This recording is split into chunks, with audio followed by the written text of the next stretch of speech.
Welkom by dag 13 van ons reeks deur Romeine.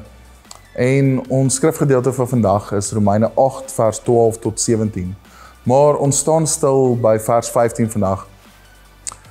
Julle het nie die gees van slawerny ontvang nie, om weer bang te wees nie, maar julle het die gees ontvang wat ons tot kinders van God maak.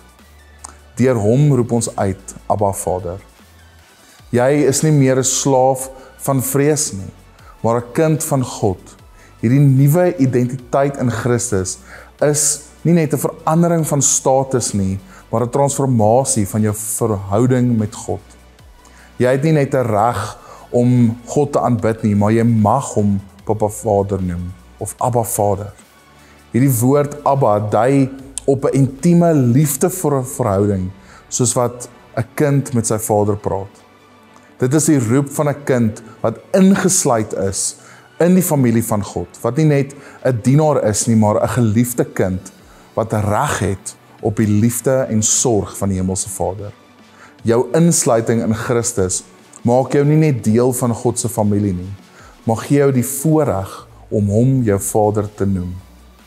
Herinner jouself vandag, ek is sy kind, hy is my ewige Vader, ek is nie alleen nie.